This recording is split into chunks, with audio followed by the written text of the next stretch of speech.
Do you notice anything different on this 2025? I'm not sure if this is the new look for the SLT or this is just optioned this way. I borrowed this truck from Jerry Seiner, Buick GMC here in South Jordan, Utah. Be sure to ask for Frank if you would like to purchase a truck. This one unfortunately is sold. At the very top is the description, and here are the colors and interior: titanium rush with dark walnut and slate. And be sure to pause it for the standard equipment. It is a short listing. And then base price is going to be $64,700. And here are all the options. So you have the SLT premium package, also X31 off-road, Gooseneck, titanium rush was an extra charge, and this one has the dual alternators with the battery auxiliary. Destination comes in at $1995 with a total price of $74,070. If this truck had the diesel, it would be just over $80,000. Now, the SLT is a trim level for someone who wants a little bit of luxury and loves chrome, because you only get chrome on the front end of this truck. You cannot delete it. It's just what it gets. You also have a surround camera right there. Parking sensors are right there as well. And this one does have the active grille shutters too. Premium lighting does come standard on SLT. Actually, on the work truck it comes standard too. And because this is a gas engine, this is blocked off, so this is not functional. Recovery hooks are down below. And notice how some of the trimming here is finished in like a plastic, it's like a gray color. Off to the side, you guys now know why this truck has these style wheels. I thought that these were a new wheel design for 2025, but it looks like they come a part of the X31 package, which most of these trucks get delivered as. And I actually like these wheels. They look pretty good. Goodyear Wrangler Trail Runner tires, which is what they've always been using for a while. And this is a 275/65/20 or 34.1 inches tall. And I think it's like 10.8 inches wide. 3-peak. And it's going to have 3,750 pounds of capacity, 80 psi. You guys see that fabric material for the liner in there? Retro shocks came part of that X31 package. Independent front suspension. And then check out your plastic fender flares. This is the 2500 too. No need for an engine block heater too in the gas truck. Titanium rush with the chrome. Not bad. It looks black. Like sometimes when you see this color, it just looks like a black truck. So here's some of your badging. You still have your forward lights and reverse lights here. Blind spot monitoring. More cameras. And then you have the fixed running boards down below. Smart key still part of this package. This is not a bad truck. What is that? For some weird reason I thought that there was gas leaking and I got really scared. But that water is leaking out of the exhaust right there. I guess we're on like a nice incline where it's just kind of rolling out. I got really scared there for a second. While we're on that note, this has a 36-gallon fuel tank. Regular gas. You guys have some of your steps there. And this one does have a leaf spring setup out back. More Rancho shocks there. And this truck has a wheel liner out back. Full LED taillights do come standard. Rear parking sensors. You have your camera inputs for your trailer right here with the 7-pin. Class 5 hitch, and this one does have the multi-pro tailgate. Fifth wheel prep package with a 4 and 7-pin, bed lights and bed view camera at the very top there. And they do give you a handle on the side. I don't know if I mentioned it, but 400 watts of power in the bed too. And they do stamp GMC right there.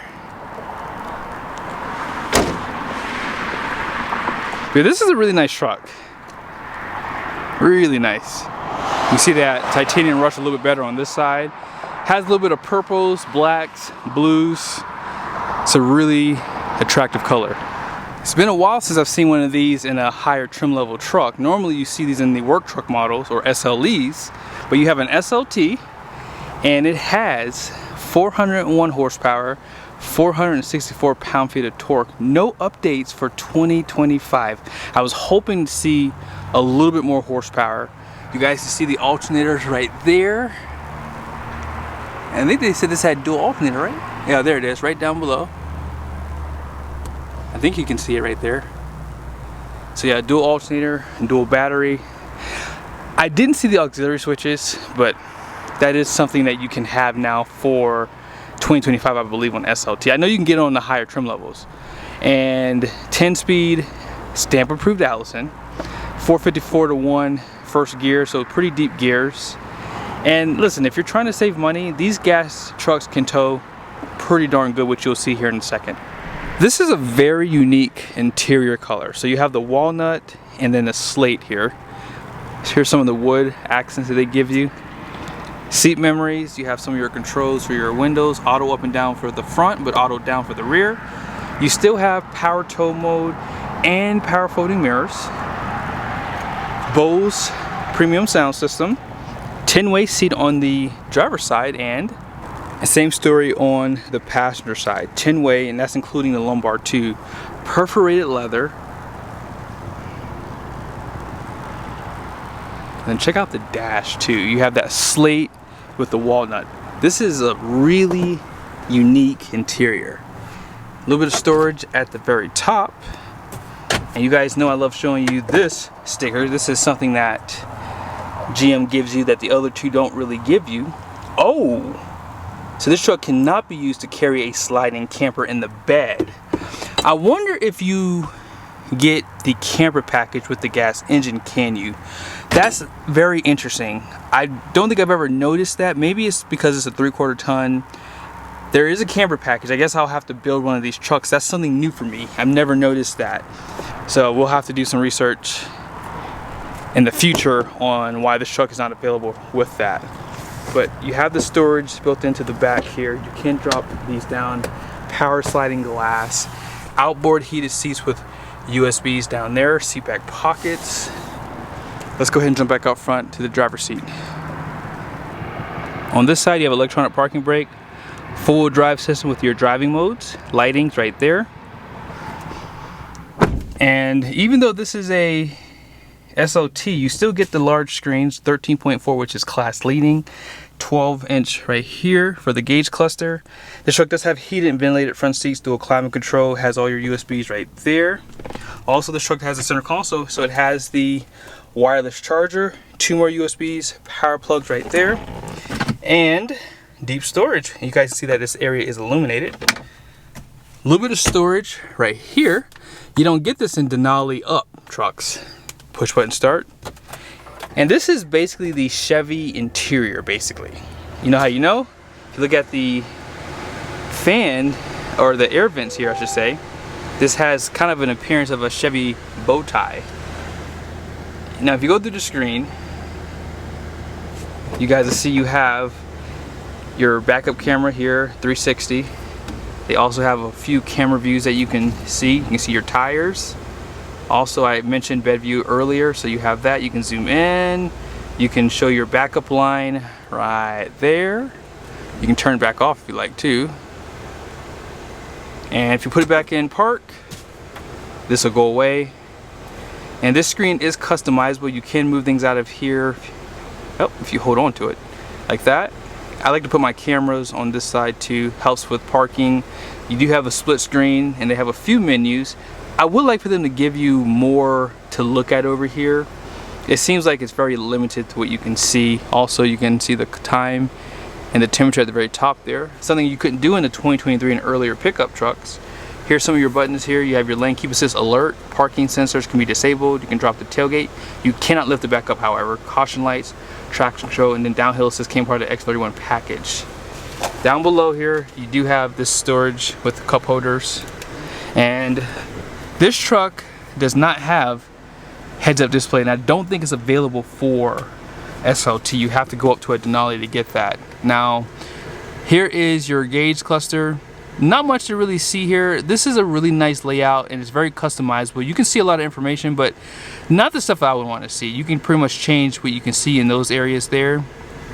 You can change the layout to like more progressive here, or if you want to do something else, you can do that. Lower gauges have more information you can show below, but I like to see more temperatures, and that's just something that they don't give you on any trim level for this truck. You can actually get that on a Canyon, like more like the oil temperatures. Transmission shows here, but they don't show you the coolant temperature, and they show analog ones like this or auxiliary gauges, but they don't show a number. And I like to see numbers because when you're towing or when you're going off-road, it's just nice to see an actual number for that type of stuff. But all in all, this is a really nice spec truck, and because you get this interior, they give you actually a brown liner on the roof on this truck, so it looks good. You guys ready to see the payload? Let's check it out. The gross axle weight rating out front is going to be 4,800 pounds, and that's probably why you can't use this truck for a slide-in camper too. Gross axle weight rating in the rear is going to be 6,600 pounds. Gross vehicle weight rating is going to be 10,850 with a 20 by 8.5 wide wheel. And then payload is actually pretty good, 3,218 pounds, 16,000 pound conventional towing, 18,380 for Gooseneck. And this truck is heavy, 7,632 pounds. That is heavy actually for a 3/4 ton truck. I mean, figure a diesel Ford is probably maybe 300 pounds heavier than this truck. So that's pretty crazy. But I hope you guys liked the video. Unfortunately, as I said, this truck is sold. But if you would like to spec it out, you have the window sticker. You kind of know what the payload would be. And yeah, be sure to subscribe to the channel if you like the content. Later.